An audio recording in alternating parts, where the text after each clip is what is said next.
di antara pengobatan yang paling terbaik dalam menghadapi penyakit-penyakit hati, ya, seperti stres, ya, saraf misalnya, ya. Demikian juga mengobati penyakit-penyakit badan adalah kuatnya hati, ya. Qalbu itu kuat dan tidak tidak gelisah dan tidak terbawa dengan khayalan-khayalan, kekhawatiran-kekhawatiran yang berlebihan yang selalu menimpa qalbu seseorang, ya. Kalau orang terkena musibah, kemudian dia mulai pikir macam-macam begini terus banyak dia pikiran-pikiran masuk dalam qalbunya. Jangan dia terbawa. Hatinya harus kuat, harus beriman kepada takdir, harus berridho kepada Allah Subhanahu wa taala, ridho dengan keputusan Allah Subhanahu wa taala. Harus banyak mengingat Allah Subhanahu wa taala, ya. Beriman bahwasanya semua keputusan Allah Subhanahu wa taala, ya. Li'anal insan, kapan seorang pasrah dengan khayalan-khayalan yang masuk dalam dirinya, kekhawatiran-kekhawatiran yang berlebihan, maka ini akan memunculkan dampak yang buruk, ya. Akan menimbulkan kekhawatiran, penyakit semakin parah, menimbulkan kemarahan, kegelisahan, ya, sebab-sebab yang menimbulkan dia semakin bersedih, ya. Ini hendaknya dia hindari, jangan terbawa, ya. Ya. Begitu terkena sesuatu, nanti begini. Kemudian dia biarkan hatinya terbawa dengan hayalan-hayalan tersebut. Ini kalau dia biarkan hatinya terbawa pada hayalan-hayalan tersebut, kekhawatiran yang berlebihan, maka akan menjerumuskan dia dalam kesedihan, kegelisahan, dan penyakit-penyakit hati akan menimpanya, bahkan akan berpengaruh pada tubuhnya, ya, dan akhirnya stres, ya, dan akan menimbulkan dampak-dampak yang buruk, ya. Dan ini jelas, oleh karenanya tidak diragukan bahwasanya qalbu itu punya pengaruh terhadap kesehatan tubuh, ya. Rasulullah SAW sudah mengatakan, ala wa inna fil jasadi mudghatan idza salaha salat jasadu kullu wa idza fasadat jasadu kullu. Sungguhnya dalam diri seorang ada segumpal daging, itu qalbu. Jika dia baik maka baik yang lainnya, jika dia buruk maka buruk yang lainnya. Dan makanya pikiran itu punya pengaruh dalam kesehatan. Dokter-dokter pun mengatakan demikian. Bahwasanya seorang yang stres, terlalu banyak kekhawatiran pemikiran, akhirnya menimbulkan gulanya semakin cepat naik, kolesterolnya semakin tinggi, kemudian perjalanan metabolisme tidak lancar. Akhirnya ini membuat dampak, menimbulkan penyakit hatinya dan menimbulkan penyakit badannya. Maka seorang harus menguatkan dirinya, menguatkan hatinya dengan tawakal kepada Allah, dengan husnudzon kepada Allah Subhanahu wa taala, sehingga dia menghadapi musibah tersebut, ya, kalau dia sakit dia berobat, tak harus mikir nanti begini, terlalu banyak kekhawatiran. Tinggal ditingkatkan imannya. Apa yang dilakukan, yang penting dia sholat, yang ibadah. Saya waktu ngobrol sama ibu yang terkena kanker terus saya bilang, apa yang ibu pikirkan? Kita ini khawatir, kita ngeri kalau kita meninggal, kalau kita lagi maksiat, kalau kita tidak bersolat kepada Allah, kalau kita tidak berbakti kepada orang tua, kalau kita tidak berbakti pada suami, kita takut kita meninggal dalam kondisi demikian. Tapi kalau alhamdulillah kita sholat, alhamdulillah kita berdoa, alhamdulillah kita masjid, alhamdulillah kita masih baca Quran, alhamdulillah kita tidak bermaksiat, alhamdulillah. Terus apa yang mau kita khawatirkan? Ya sudahlah, pasrah, serahkan kepada Allah Subhanahu wa taala. Jadi tingkatkan iman dan husnudzon kepada Allah dengan menyandarkan hati kepada Allah. Jangan terlalu pikir nanti begini. Itu yang membuat orang terkadang hancur, ya. Ya. Terutama wanita muda sekali seperti itu. Ada masalah nanti begini, kekhawatiran berlebih-lebih, nangis melulu, sedih melulu, bayangkan macam-macam, akhirnya suudzon kepada orang macam-macam. Ya, akhirnya dia sendiri menderita. Ketika dia menderita, kemudian penyakitnya semakin bertambah, dia jauh dari Allah. Seandainya dia larikan kepada Allah, kemudian dia berdoa, kemudian dia sholat malam, oke. Tapi banyak orang yang tatkala terkena masalah, kemudian pikirannya macam-macam, dan dibiarkan qalbunya mengalir bersama pikiran-pikiran tersebut, kekhawatiran-kekhawatiran yang berlebihan, suudzon, dan dia jauh dari Allah Subhanahu wa taala. Hanya menghilangkan stres, dia nonton film lah, dia dengar musik lah, semakin parah. Oleh karenanya, di antara sebab utama agar seorang cepat sembuh, obat untuk penyakit hatinya, obat untuk stresnya, obat untuk kesedihannya, obat untuk kegelisahannya, jangan biarkan qalbu terbawa oleh pikiran-pikiran tersebut. Tawakal kepada Allah, serahkan kepada Allah, berdoa kepada Allah, selesai. Apapun keputusan Allah, terima.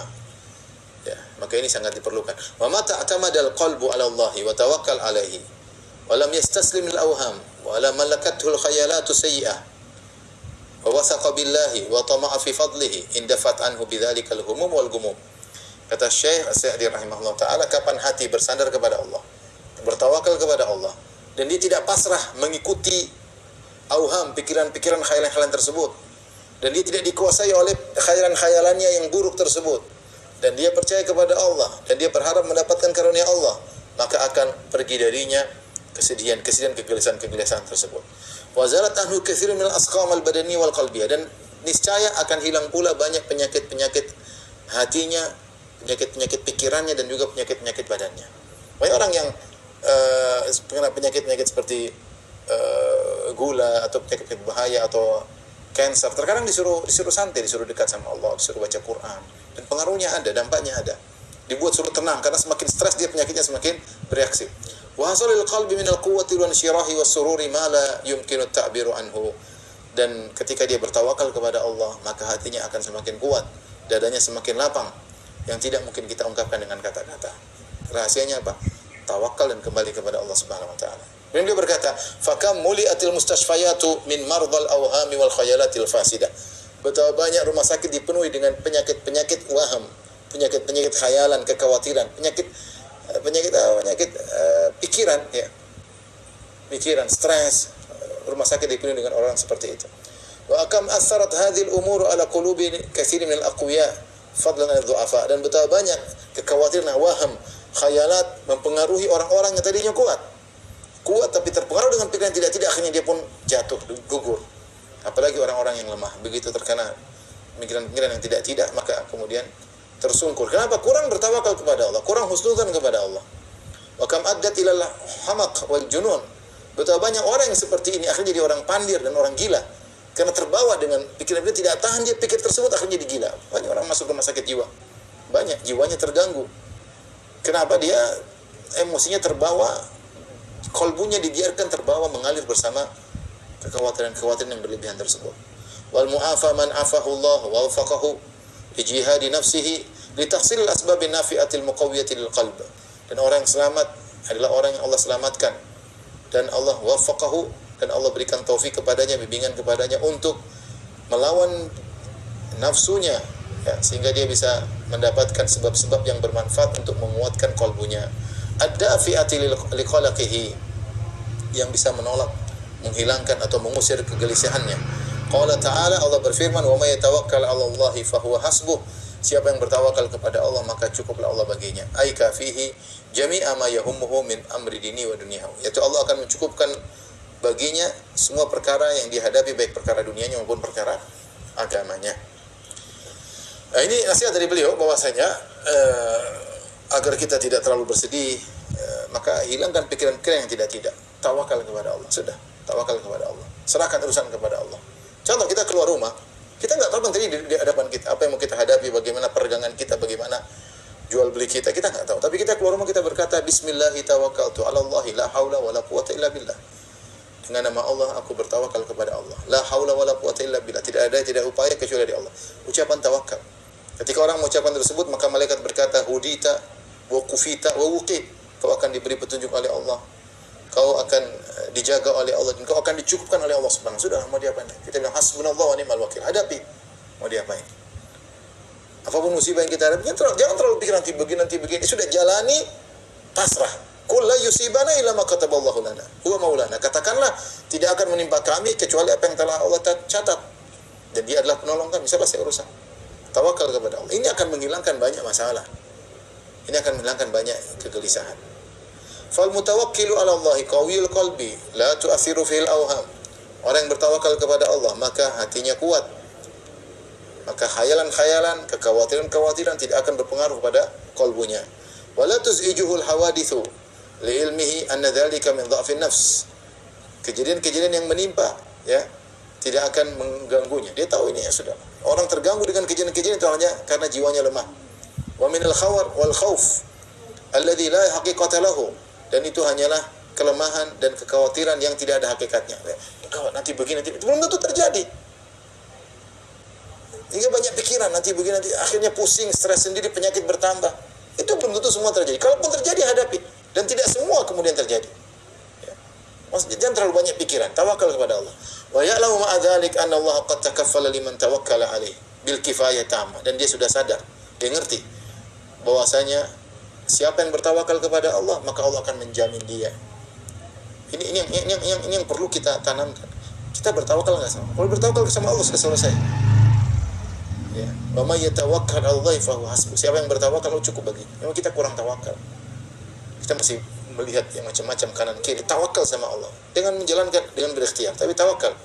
Siapa yang bertawakal kepada Allah, Allah akan menjaga dia, menjamin dengan penjaminan yang sempurna. Fayathiqu billahi wa yatma'innu liwa'dihi. Maka dia akan husnudzan kepada Allah, percaya kepada Allah. Dan dia tentram, tenang dengan janji Allah kepadanya. Fayazulu hammuhu wa qalaquhu. Jika dia sudah bertawakal, akan hilanglah kegelisahannya dan kesedihannya. Wa yatabaddalu usruhu yusran. Maka kesulitan yang dihadapi akan berubah menjadi kemudahan. Wa tarahuhu farhan. Maka kesedihannya akan menjadi kegembiraan. Wa khawfuhu amnan. Ya, maka kekhawatirannya akan menjadi ketentraman. Fanas'aluhu ta'ala al-afiyah. Maka kita mohon kepada Allah keselamatan. Wa an yatafaddala alaina bi quwwatil qalbi wa thabatihi bi tawakkulil kamil alladhi takaffala Allah li ahlihi bi kulli khairin wa dafa'a kulla makruhin wa dhairin. Dan kita mohon kepada Allah agar diberikan, kita dianugerahkan dengan kuatnya kalbu dan kokohnya kalbu, dengan bertawakal yang sempurna, yang Allah telah berjanji siapa yang bertawakal kepada Allah dengan sempurna, maka Allah akan berikan kebaikan kepadanya dan Allah akan menjauhkan dari dia segala keburukan. Ini fasal kedua yang tadi kita jelaskan. Intinya menghadapi masalah tawakal, serahkan kepada Allah, kuatkan hati, ridha dengan keputusan Allah, ya, pasrah, dan jangan terlalu banyak pikiran. Hadapi yang sekarang, apa yang terjadi, katakan kul la yusibana illa ma kataballah. Apa yang menimpa sudah dicatat oleh Allah. Terus apa yang perlu kita gelisahkan? Terlalu mikir kanan mikir kiri, jalani saja. Namanya musibah akan selalu datang silih berganti, tidak akan berhenti. Nah, kita punya metode menghadapinya seperti tadi yang disebut oleh Syekh Sa'di rahimahullah taala.